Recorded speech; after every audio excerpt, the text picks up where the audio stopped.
할렐루야. 한 주간도 평안하셨습니까? 이번 주에는 에베소서 1장 20절에서 23절까지의 말씀을 가지고 그 능력을 위한 기도라는 제목으로 여러분과 같이 말씀의 은혜를 나누고자 합니다. 지난주에 에베소 교회를 향한 사도 바울의 기도에 대해서 살펴보았습니다. 그 가운데 특별히 바울이 세 가지를 기도하는데, 첫 번째는 에베소 교회 성도들의 부르심의 소망을 잘 알게 도와주십시오라는 기도고, 두 번째는 그들이 장차받을 그 기업의 영광의 풍성함이 어떠한지를 알게 도와주옵소서라는 기도였습니다. 그리고 세 번째는 이 하나님의 능력이 얼마나 크신지를 알게 해 주시옵소서라는 기도 제목이었습니다. 오늘 본문 20절에서 23절까지의 말씀은 하나님의 능력이 어떠한지를 에베소 교회 성도들이 잘 알게 도와주시옵소서라는 이 세 번째 기도의 제목과 같이 맞물리는 그러한 내용이 되겠습니다. 그래서 이 하나님의 능력이 어떻게 예수 그리스도와 관련되어서 기독론적으로 드러났고, 그리고 그것이 또 어떻게 교회론적으로 해석될 수 있는지를 오늘 본문이 다루고 있는 것입니다. 오늘 본문을 통해서 바울이 기도했던 하나님의 능력을 주님 에베소 교회 성도들이 잘 알게 도와주십시오라고 하는 이 기도의 제목을 가지고 같이 은혜를 나누고자 합니다. 첫째로 하나님의 능력은 예수 그리스도를 죽은 자 가운데서 부활케 하시는 능력이고, 그리고 예수님을 우편 보좌에 앉히셔서 통치하게 하시는, 만물의 주가 되게 하시는 것으로 나타났습니다. 바울은 믿는 우리를 향해서 베푸신 그 능력에 지극히 크심을 알게 해달라고 기도한 바가 있죠. 우리는 어떻게 하나님의 능력을 알 수가 있을까요? 구약에서는 첫 번째로 하나님께서 그분의 능력을 창조 시에 나타내 보이셨다고 합니다. 무에서 유로 그분의 말씀 한마디로 온 천지 만물을 창조하셨죠. 두 번째는 창조하신 그 만물을 그분의 섭리를 통해서 계속 돌아갈 수 있도록 붙드시는 능력, 그것이 바로 주님의 능력이죠. 세 번째는 심판과 구원을 통해서 하나님께서 그분의 구원의 능력을 보여주시고 나타내신다고 하는 사실입니다.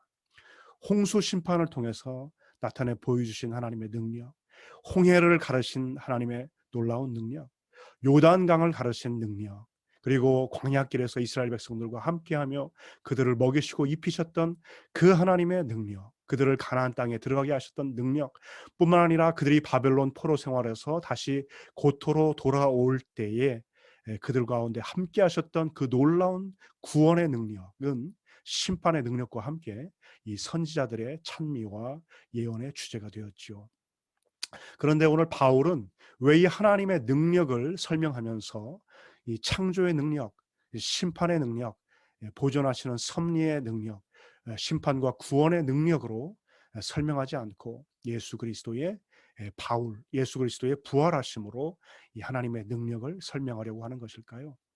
그것은 하나님께서 예수 그리스도를 통해서 주신 그 부활의 사건이 우리와 그리스도와의 신비적인 연합을 보여주며, 또 그리스도 안에 있는 모든 성도들에게서 일어난 일들에 대해서 완벽한 유추가 되기 때문이라는 사실입니다. 여러분, 죽음이라고 하는 것은 언젠가 우리 모두에게 임할 마지막 원수입니다.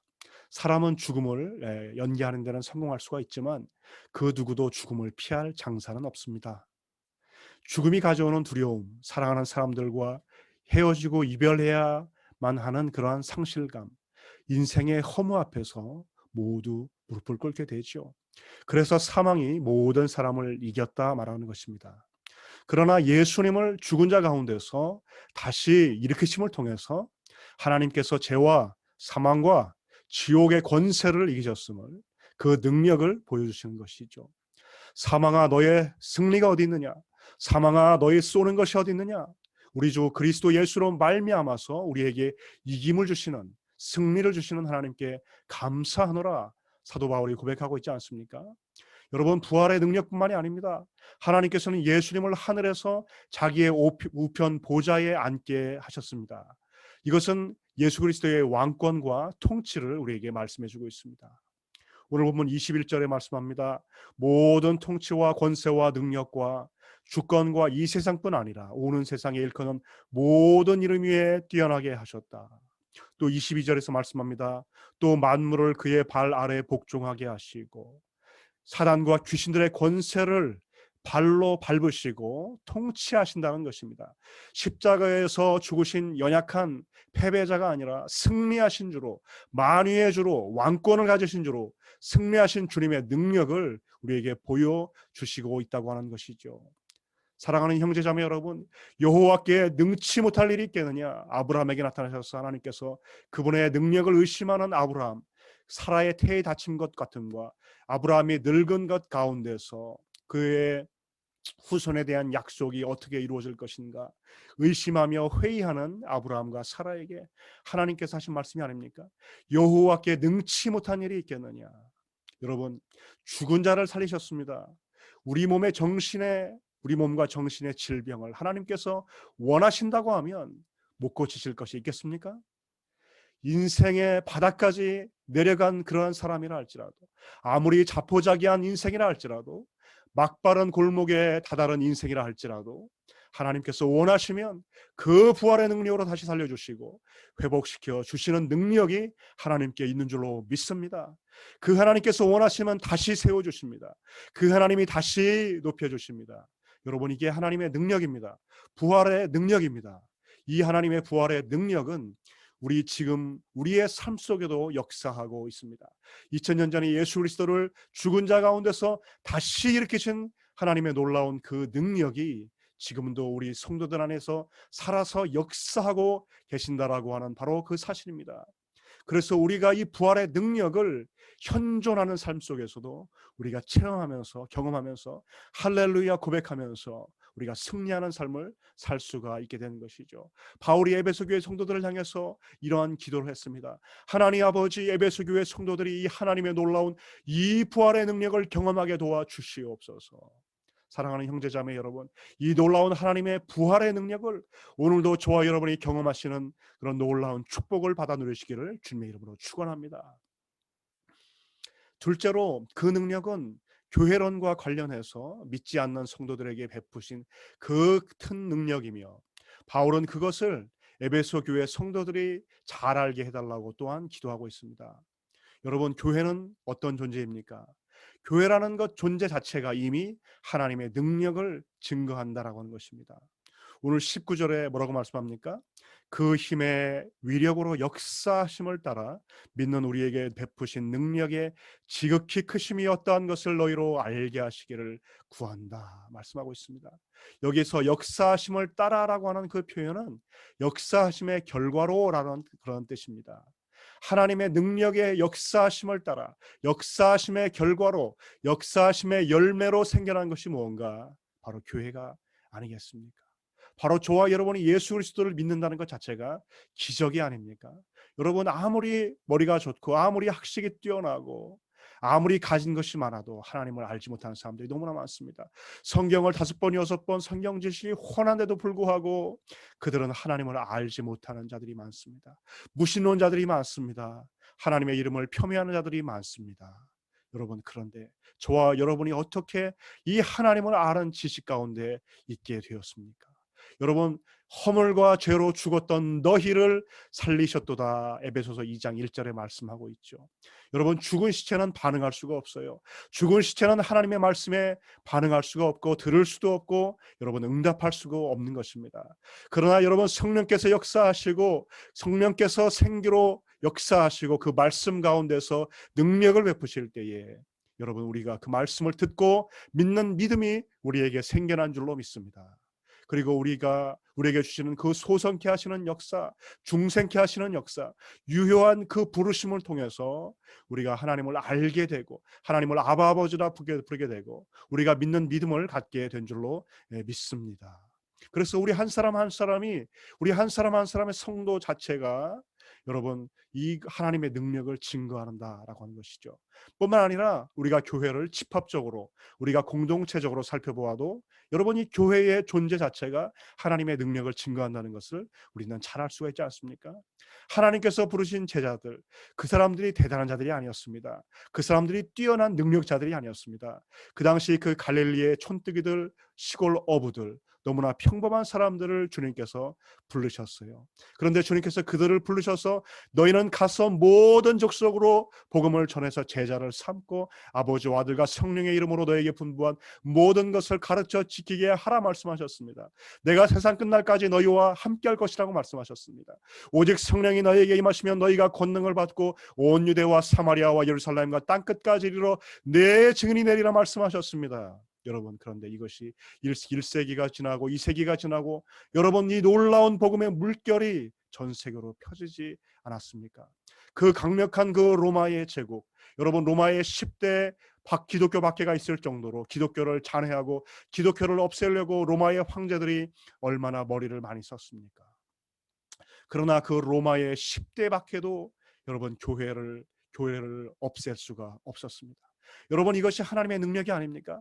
얼마나 많은 사람들이 순교를 당했습니까? 얼마나 많은 사람들이 목을 잘렸습니까? 여러분 로마의 그 대화재가 일어났을 때 여러분 그리스도인들에게 누명을 씌워서 여러분 그리스도인들이 그 로마의 어둠을 밝히는 그 횃불로 불쏘시개로 사용되지 않았습니까? 그렇게 불에 태워서 죽이지 않았습니까? 여러분 교회의 운명이 사라질 것 같은 그러한 어두운 시기에 어떻게 교회가 살아서 그 생명력을 보존할 수가 있었으며 교회의 숫자가 줄지 않았으며 그러한 박해의 시기를 지나면서 오히려 더욱더 교회의 숫자가 더 많아지고 성도들의 수가 더 많아지고 복음이 더 타오르는 불길같이 요원의 불길같이 꺼지지 않고 산불같이 계속해서 번져갈 수가 있었습니까? 여러분 이 동방아시아에 서방에 그리고 유럽에 그리고 아메리카에 여러분 그리고 다시 아시아에 여러분 동남아시아에 여러분 아프리카에 증거될 수가 있었습니까? 여러분 이것이 놀라운 하나님의 능력이 아닙니까? 내가 내게 이 열쇠를 주노니 음부의 권세가 이기지 못하리라.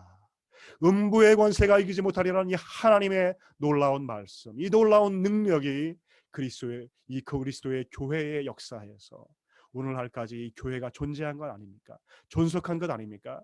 그 생명력이 강화되고 지금까지도 더 많은 사람들이 예수님을 믿게 된 것이 아닙니까? 여러분 이 교회의 존재 자체가 이 놀라운 하나님의 능력을 증거하고 있다는 바로 그러한 사실이죠.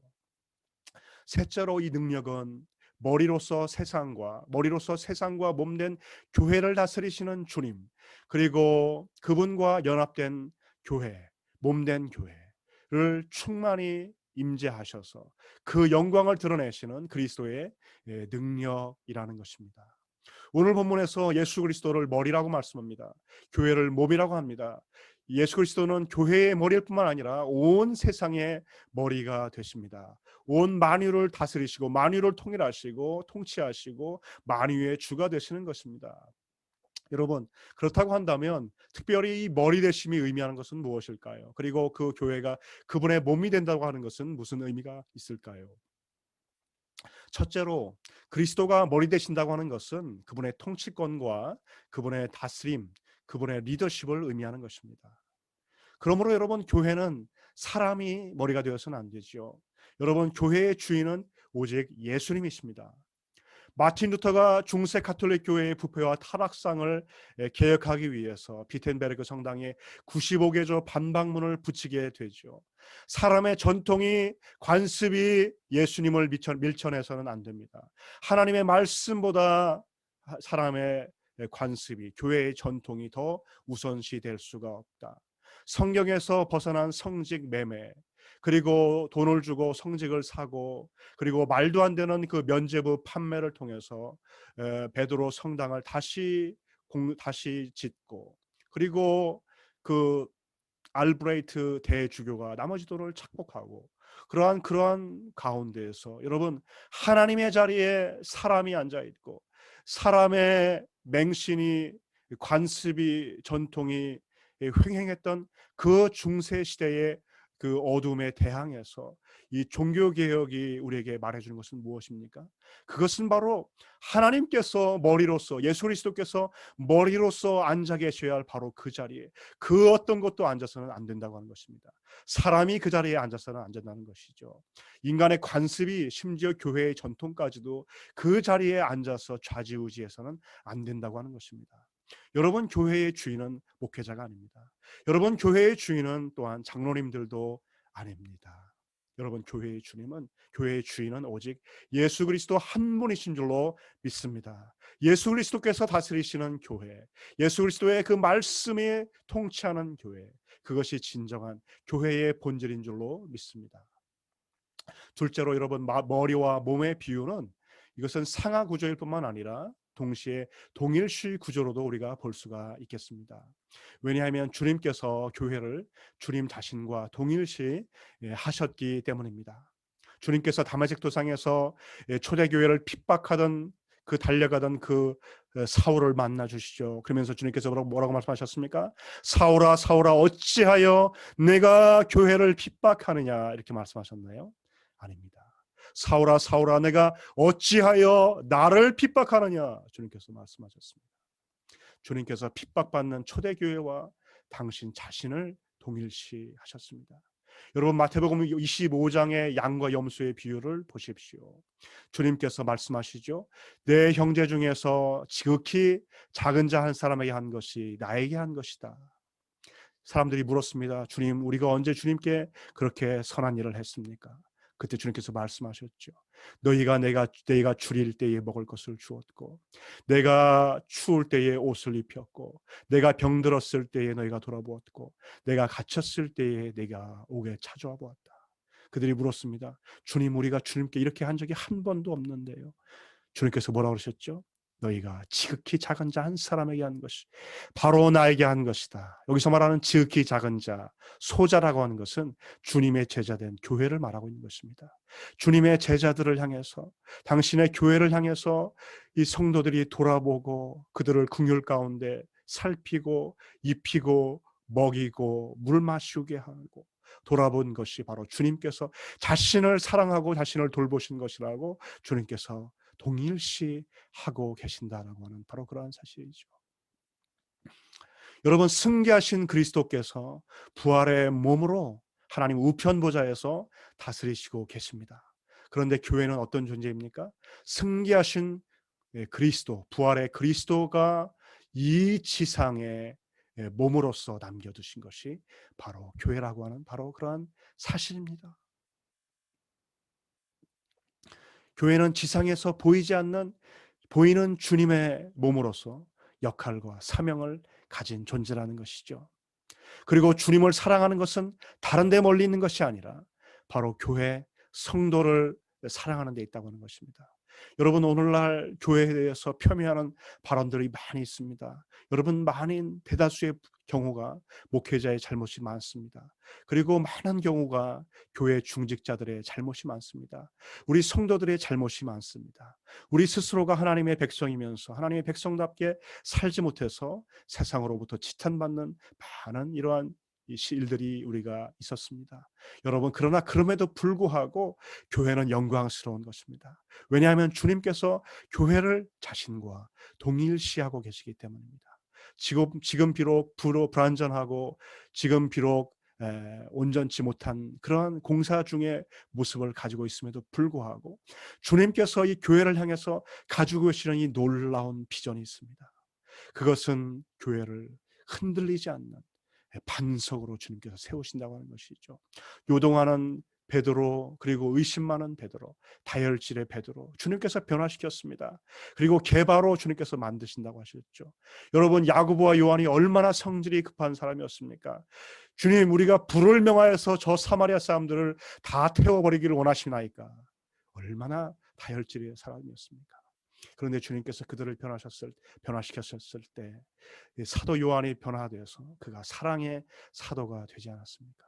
에베소 교회를 향한 그의 메시지, 사랑하라, 사랑하라, 사랑하라. 여러분, 사랑의 사도로 그가 변화된 것은 이것이 하나님의 능력이 아닙니까? 여러분, 교회가 불완전하다 할지라도 주님께서 교회를 영광스러운 모습으로 변화시켜 가신다고 하는 바로 그러한 사실 속에서 우리가 놀라운 비전을 발견할 수가 있고 우리가 교회의 소망을 발견할 수가 있는 줄로 믿습니다. 그리고 세 번째로 교회가 그리스도의 몸이라고 하는 사실은 교회가 그리스도의 능력을 담지한 존재라고 하는 바로 그러한 사실입니다. 여러분, 고린도후서 1장을 보면 사도 바울이 아시아에서 당한 환난을 설명해 주고 있습니다. 심하에 지나도록 심한 고난을 당해서 우리가 살 소망까지 끊어졌다. 사형 선고를 받은 줄 알았다. 사도 바울이 이렇게 고백을 하죠. 그러나 그러한 연약함과 제한성 속에서 하나님의 은혜가 사도 바울을 능하게 만들었습니다. 그리고 하나님의 능력은 바울에게서 그 고난을 이기는 능력을 가져다 주었죠. 여러분, 고린도후서 4장 7절에 뭐라고 말씀합니까? 우리가 이 보배를 질그릇에 가졌으니 이는 심히 큰 능력이 하나님께 있고 우리에게 있지 아니함을 알게 하려 함이라. 사도 바울이 말씀하고 있습니다. 여러분, 사도 바울이 예수 그리스도를 말미암아서 보배 되신 예수 그리스도 그분의 그 능력으로 인해서 그분은 얼마든지 깨어지기 쉬운 질그릇이었지만 그 능력으로 인해서 그 모든 고난을 이겨냈다 말하고 있는 것입니다. 여러분, 그래서 빌립보서 4장 13절에 뭐라고 말씀합니까? 내게 능력 주시는 자 안에서 내가 모든 것을 할 수 있느니라. 내게 능력 주시는 자 안에서 내가 모든 것을 할 수 있느니라. 여러분, 사도 바울은 빌립보 교인들을 향해서 그가 어떤 환경에서도 인내하며 감내할 수 있다고 합니다. 내가 비천에 처할 줄도 알고 풍부에 처할 줄도 알고 여러분, 그러나 그 모든 것에 자족하기를 배웠다 말하고 있는 것이죠. 여러분, 무엇이 능력입니까? 병을 고치고 기적을 행하는 것, 여러분, 그것도 물론 능력입니다. 그러나 더 큰 능력이 있습니다. 여러분, 우리가 병을 고쳐도 그 사람 언젠간 또 죽습니다. 우리가 기적을 행해도 여러분 또 영원한 기적이 계속 필요한 것이죠. 그것이 우리 인간의 생애 아닙니까? 그러나 정말 진정한 능력은 무엇입니까? 그것은 내 앞에 닥치는 궁핍, 내 앞에 닥치는 환난, 내 앞에 닥치는 질병, 우한, 그 모든 것들이 우리를 우겨싼다 할지라도 우리가 거기에 우겨싸임을 당하지 않고 우리가 거기에 넘어지지 않고 우리가 거기서 꺾이지 않고 다시 오뚜기처럼 일어나는 것, 여러분, 이것이 그리스도인의 진정한 능력인 줄로 믿습니다. 여러분, 사도 바울은 자기의 육체의 가시를 위해서 주님께 3번 구했어요. 그러나 주님께서 그것을 그대로 두셨죠. 그러면서 뭐라고 말씀하셨습니까? 내 능력이 내 약함 가운데서 완전하여짐이라 말했습니다. 그래서 사도 바울이 뭐라 그래요? 내가 내 약함을 내가 기뻐한다. 그것은 그리스도의 능력으로 내게 머물려 하기 위함이라 말씀하고 있습니다. 사랑하는 성도 여러분, 그 능력은 육체의 가시를 없애는 능력이 아니라 내 육체의 가시가 있을지라도 모든 것을 합하여 선을 이루시는 그 하나님을 바라보면서 그 하나님의 기쁘신 뜻대로 우리가 부르심을 입어서 하나님의 선하시는 역사와 주권 속에 내가 살아가고 있음을 바라보며 그 가시들을 우리가 껴안고 우리가 승리의 노래를 부르며 살아갈 수 있는 것이 진정한 능력인 줄로 믿습니다. 여러분, 얼마 전에 장애인의 날을 맞이해서 TV에서 의수화가 석창호 화백에 대해서 다큐멘터리를 잠시 보게 되었습니다. 그분은 인생을 살면서 30살까지 그분이 자기 마음대로 사셨다고 합니다. 결혼도 하고 아이도 낳고 전기공학과를 나오셔가지고 또 직장생활도 하시고, 그런데 그분이 30살이 될 무렵 이 전기에 대해서 감리 그 일들을 감당하시고 감독을 하다가 그만 29,000볼트가 넘는 그런 전기에 감전 사고를 당하셨어요. 그래서 그가 12번이나 되는 그 수술을 하고 팔을 잘라내고 다시 수술하고 재수술하고, 그래서 그분이 2팔을 다 잃어버리게 되는 놀라운 불행과 비극을 인생 속에서 경험하게 되었습니다. 그래서 그분이 의수를 걸치고 살아야만 되는 그러한 인생이 되게 됩니다. 그런데 그 사랑하는 자녀를 위해서 내가 무엇을 해줄 수 있을까 고민하다가 그 자녀가 아빠 나 그림 좀 그려주세요 하는데 그 아무것도 모르는 그 철부지 아이를 위해서 하루 종일 그 불편한 몸 의수니까 손가락이 없어요. 여러분 그 몸을 가지고 몸으로 그냥 온몸으로 그리는 것이죠. 그런데 그 힘겹게 하루 종일 그린 그림을 가지고 그 아들이 즐거워하는 모습을 보면서 그분이 그때부터 그분의 삶과 관련이 없었던 그림을 그리는 인생으로 바뀌기 시작합니다. 그래서 훌륭한 화가를 찾아가고 글씨를 배우고 그림을 배우고 선생님 좀 제발 좀 그림을 그리는 것을 좀 가르쳐 주십시오. 이렇게 부탁을 했더니 그분들이 흔쾌히 응답을 하지 않으시더래요. 그래서 그 석창호 화백이 그랬답니다. 선생님, 제가 도저히 못하겠습니다. 그만 포기하렵니다.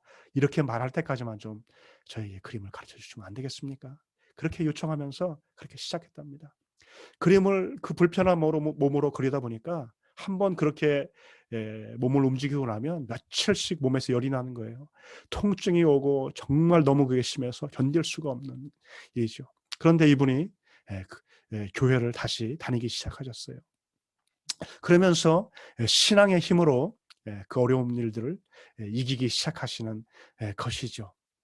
그러면서 여러분 이분이 정말 놀랍게도 이 한국 그 수묵 크로키라고 하는 그 분야에서 정말 놀라운 그런 화가로서 그분이 제2의 인생을 살게 되시는 것이죠. 그분이 수목 크로키의 대가가 되셔가지고 중고등학교 이 교과서 10곳에 그분의 그림이 실릴 정도로 정말 유명해지셨습니다. 그리고 2014년 소치 동계올림픽 그 폐막식 때 이 그분이 나가서 이 퍼포먼스를 할 정도로 그분이 하나님께서 그분을 높여주셨어요. 2018년 평창 동계올림픽 폐막식을 할 때도 여러분 그분이 부름을 받아서 그분이 퍼포먼스를 했어요. 저는 아무것도 모르고 TV를 통해서 봤는데 이분이 로마 교황청에도 가서 그 앞에서 그분이 성지 순례를 하면서 많은 사람들 앞에서 그 불편한 몸으로 그림을 그리시더라고요. 그런데 거기까지는 감동이 안 됐어요. 그런데 그분이 그림을 다 그리시고 그 그림 화폭 맨 아래 글을 쓰시기 시작하는 거예요. 거기 뭐라고 쓰여지냐면 그 뜻대로 부르심을 입은 자들에게는 모든 것이 합력하여 선을 이루느니라. 여러분 로마서 8장의 그 말씀을 그분이 기록하신 걸 보면서 저는 굉장히 감동을 받았어요. 아, 저분이 그리스도인이구나. 저분이 그리스도인으로서 저 어려움을 능히 그분이 감당하고 그것을 이기셨구나. 굉장한 도전이 되었습니다. 알고 보니까 이분이 2015년부터 그분의 인생을 변화시켜 주시고 그분의 제2의 인생을 살게 하시면서 함께 하시고 힘을 주셨던 그 하나님의 영광을 드러내기 위해서 성경을 필사하기 시작했다는 그런 소식을 듣게 되었어요. 그리고 여러분 의수를 가지고 여러분 붓을 가지고 그림을 그리니까 사실 이것은 몸으로 그림을 그리는 것이에요. 정말 이건 보통 힘든 일이 아닙니다. 그런데 그 붓을 가지고 조그만 글씨를 쓴다고 생각해 보세요. 이건 더 어려운 일이죠. 그런데 이분이 성경 필사를 2015년부터 하셨다는 거예요. 그리고 얼마 지나지 않아서 1100m에 이르는 성경을 필사하셨는데 열왕기 상하까지 창세기부터 쓰신 것이죠. 1100m를 이분이 성경 필사를 하셨대요.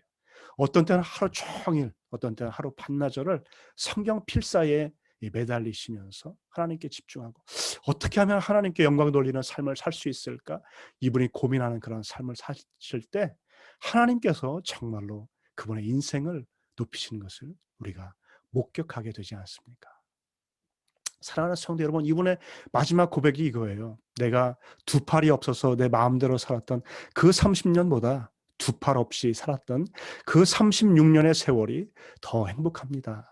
그 이유는 주님과 함께 동행할 수 있었기 때문입니다. 그분이 그렇게 고백을 하고 있어요. 사랑하는 성도 여러분, 참 능력은 우리 그리스도에게 있는 줄로 믿습니다. 뿐만 아니라 이 그리스도의 몸된 교회는 우리가 질거리과 같이 연약한 존재이지만 보배 되신 예수 그리스도의 그 능력을 담지한 존재가 되기 때문에 우리의 삶의 여건과 시련이 찾아와도 그것을 능히 이겨나가는 존재가 된다고 하는 바로 그러한 사실입니다. 여러분 코로나19가 가져온 지형 변화, 이 세상의 변화, 여러분 이 세상의 사회 구조의 변화, 교육의 변화, 여러분 이 직장과 이 취업의 변화, 굉장한 변화죠. 산업계에도 변화, 정말 많은 지각 변동을 가져왔습니다. 그러나 분명한 것은 그 안에도 분명히 소망이 있다는 것입니다. 왜냐하면 예수 그리스도께서 능력으로 우리와 함께 하고 계신다라고 하는 바로 그러한 사실입니다. 여러분, 취업의 문이 어려워지고 우리의 인생의 길이 점점 힘들어지는 것 같다 할지라도 여러분, 그리스도인들은 어떤 존재입니까? 우리 안에서 능력 되신 예수 그리스도, 그분을 소유하고 있는 존재로서 이런 모든 어려움들이 우리 속에 찾아오지만 능히 우리가 그 가운데 쓰러지지 않고 승리하며 이기며 나아가는 존재들인 것을 믿습니다. 이것이 바로 그리스도의 능력이에요. 부활의 능력이에요.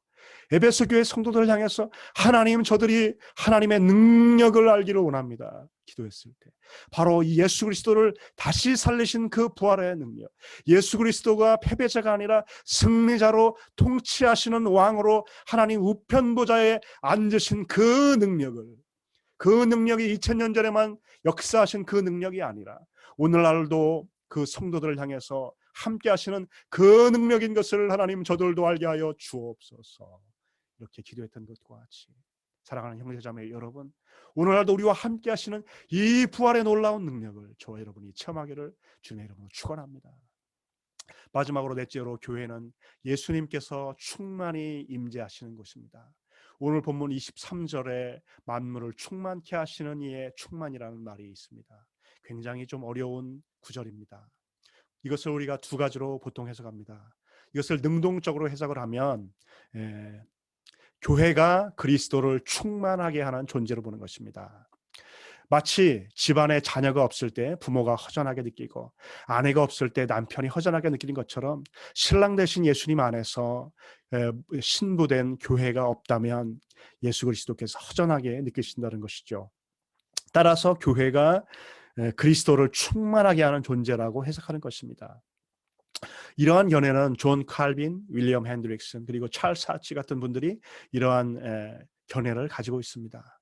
그러나 존 스토트 같은 목사님은 이것을 수동형으로 해석합니다. 다시 말해서 교회가 그리스도를 충만하게 하는 것이 아니라 그리스도가 교회를 충만하게 하신다는 것이요. 저는 이 후자의 견해에 동의합니다. 왜냐하면 성경은 성부와 성자 하나님은 스스로 자존하시는 분이라고 말씀해주고 있기 때문입니다. 스스로 부족한 분이 아니시죠. 스스로 계시는 분이십니다. 그리고 교회는 구약을 보면 구약의 성전과 연결되어 있죠. 성막과 성전에 하나님의 임재가 가득할 때 하나님의 영광이 머물렀습니다. 여러분, 신약의 교회는 성령께서 거하시는 전이죠. 너희가 하나님의 성령이 거하시는 하나님의 전인 것을 너희가 알지 못하느냐. 성령의 임재와 영광으로 충만하게 되어야 될 존재가 바로 교회라고 하는 것을 우리에게 말씀해주고 있습니다. 여러분, 모세가 천으로 장막을 세우고 났을 때 출애굽기 40장에 보면 바로 그 성막에 하나님의 영광이 충만하게 임했습니다. 사람이 들어갈 수가 없었어요. 솔로몬이 성전을 다 지은 그 이후에도 성전에 하나님의 영광이 충만해서 사람이 들어갈 수가 없을 정도였습니다. 여러분, 그런데 이것이 에스겔서 10장 11장을 보면 어떻게 됩니까? 하나님의 영광이, 하나님의 임재가 사람들이 계속해서 짓는, 이스라엘 백성들이 계속해서 짓는 그런 죄로 인해서 선지자들을 그렇게 보내시고 하나님께 돌이키라, 여호와께 돌이키라, 죄에서 떠나라 그렇게 말씀하셔도 이 하나님의 돌아오지 않는, 죄로 물든, 죄로 사무친 그 이스라엘 백성들을 향해서 어쩔 수 없이 그들로 인해서 하나님의 성전에서 여호와의 영광이 떠나가게 되는 것이죠. 하나님의 임재가 떠나가게 되는 것이죠. 그런데 바로 예수 그리스도가 누굽니까? 바로 그 하나님의 영광을, 걸어다니시는 하나님의 영광, 걸어다니시는 하나님의 임재를 우리에게 다시 회복시키기 위해서, 우리에게 다시 가져오기 위해서 오신 분이 아니십니까? 그분의 충만한 영광을 채우시는 분, 그분의 이 하나님의 임재를, 놀라운 임재와 능력을 우리에게 교회 속에 채우시는 분, 성령으로 채우시는 분. 여러분, 그래서 교회는 만물을 충만케 하시는 자의 충만이라고 이렇게 말씀을 하고 있는 것이죠. 사랑하는 성도 여러분, 말씀을 맺겠습니다. 오늘 이 하나님의 부활하신 능력을 기독론적으로 그리스도를 통해서, 부활을 통해서, 하나님 우편보좌에 앉으심을 통해서 나타났다. 그리고 또한 그것은 교회의 존재 자체가 하나님의 능력의 증거다. 라고 말씀하면서 교회가 그리스도의 몸이고 그리스도가 교회의 머리라고 말씀하시면서 이 교회가 그리스도의 몸으로서 그리스도의 능력을 담지한 존재다. 그리스도의 영광을 담지한 존재다라고 말하면서 그 능력을 알기를 원한다라고 사도 바울이 기도하고 있는 것입니다. 사랑하는 성도 여러분, 우리는 놀라운 존재입니다. 아무리 교회의 명예와 이름이 세상에 떨어진다 할지라도 예수 그리스도의 신부로, 예수 그리스도의 몸으로, 예수 그리스도께서 저와 여러분을 그분과 동일시하시기 때문에 저와 여러분에게 가치가 있고, 교회가 여러분 세상 사람들이 아무리 비웃는다 할지라도 교회는 그런 존재가 아닙니다. 교회는 영광스러운 존재입니다. 티나 주름 잡힌 것이나 흠이 없이 다시 그분께서 거룩하게 세우실 것이 교회라고 하는 바로 그러한 사실입니다. 그리고 이 교회는 예수 그리스도의 능력을 담지한 존재로서 교회는 언제 회복되는가? 그분이 영광스럽게 임재하실 때, 그분이 말씀으로 통치할 때, 예수 그리스도의 말씀이 충만할 때, 예수 그리스도께서 머리로 다스리실 때, 여러분 교회의 능력이 회복되고 교회에 충만한 하나님의 영광이 나타나게 될 줄로 믿습니다. 그래서 세상 가운데 이 하나님의 놀라운 능력과 임재와 영광을 증거하는 저와 여러분이 되기를 소원합니다. 어려운 시기를 우리가 살고 있습니다. 그러나 여러분 잊지 마십시오. 질그릇 같은 우리, 그리고 이 어려워진 그러한 시대를 우리가 살지만 보배이신 예수 그리스도가 저와 여러분 안에 계시다라고 하는 바로 그러한 사실들을 기억하시면서 그 보배이신 예수 그리스도 안에 담겨진 그 능력, 그 숨겨진 그 능력, 그 임재, 그 영광을 저와 여러분이 체험하며 증거하며 살아가시는 저와 여러분들 되기를 주님의 이름으로 축원합니다. 기도하시겠습니다. 하나님 아버지 감사합니다. 코로나19로 굉장히 어렵습니다. 하나님 사회가 어렵습니다. 회사가 어렵습니다. 청년들이 어렵습니다. 그리고 하나님 아버지 교육계가 어렵습니다. 온통 온 세상이 신음하고 있습니다. 하나님 소망의 등불이 꺼져간다고 사람들이 생각합니다. 우리가 전혀 생각해보지 않고 전혀 경험해보지 못했던 그러한 삶들을 살고 있습니다. 하나님 그러나 그럼에도 불구하고 오직 예수 그리스도께서 우리의 소망이시며 또한 아버지 교회의 이름이 세상에서 하나님 욕을 먹고 또한 우리의 잘못과 하나님 우리의 죄악으로 인해서 그리스도의 이름이 하나님 아버지 그의 그리스도의 명예가 손상된다 할지라도 다시 교회를 세우시는 분, 다시 교회 속에 그분의 능력으로 교회를 세우시고 일으키시고 험없게 하시고 온전케 하시는 주님을 믿습니다. 주님을 신뢰합니다. 오직 주님의 임재만이, 오직 주님의 말씀만이, 오직 주님의 충만하심만이, 오직 주님의 머리 되심만이 우리 교회를 살리고 교회를 회복해 하고 교회에게 능력 주셔서 교회를 교회답게 하시는, 영광스럽게 하시는, 교회에 임재하시는 하나님의 능력이 되는 줄로 믿습니다.